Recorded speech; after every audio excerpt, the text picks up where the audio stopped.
My name is Ibrahim Traore. The world knows me by the labels the media gave me: military junta leader, radical, anti-Western dictator.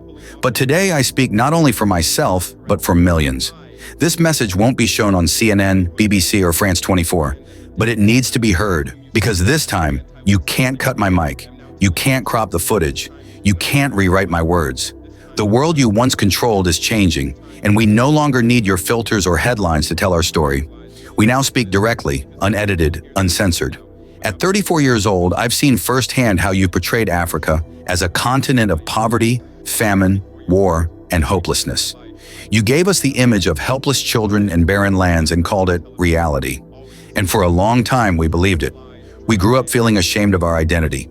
But the Africa you've shown is not the Africa we live in. That image was crafted, not captured. It was designed to define us by our struggles and hide our strength, our progress, and our pride. You rarely show Africa's rising tech hubs, green revolutions, stable democracies, or innovative entrepreneurs. Rwanda's digital transformation, Ethiopia's reforestation, Botswana's governance, and Kenya's startup scene, all of this gets ignored because it doesn't serve your narrative. A strong Africa threatens your systems of control. A successful Africa exposes your motives. Let's talk resources. Africa holds 70% of the world's cobalt, 90% of the world's platinum, 65% of its diamonds, 35% of its uranium, and a third of its gold. But the people who live on this land remain poor. How? The Democratic Republic of Congo fuels the global tech industry with its cobalt, yet many Congolese can't afford basic phones. South Africa sits on platinum, but its people face unemployment. Mali, Ghana, Burkina Faso, Angola, Sierra Leone, all rich in resources, all trapped in poverty. So the question isn't, why is Africa poor? It's, why is Africa kept poor despite its wealth?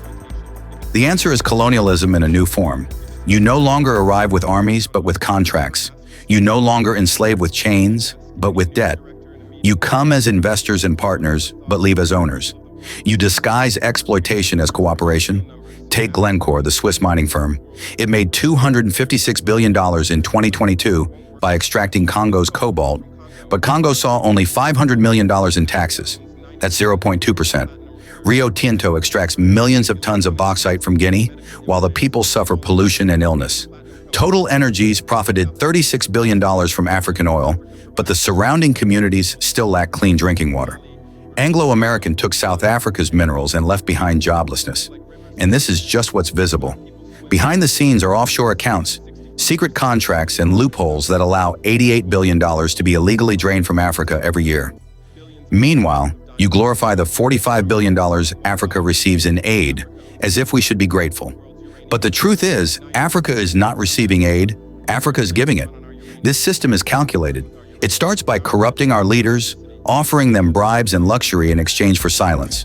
Then come long-term contracts with tax breaks and legal immunity. Infrastructure gets built, but only to extract resources, not to serve the people. Private military forces are sent to protect mines, not civilians.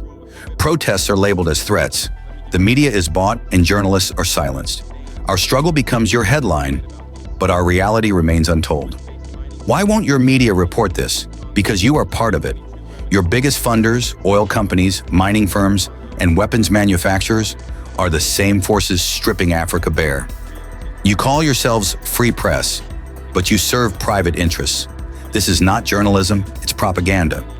And now, let me speak about the issue no one dares to confront. France controls 14 African countries through the CFA franc, a colonial currency.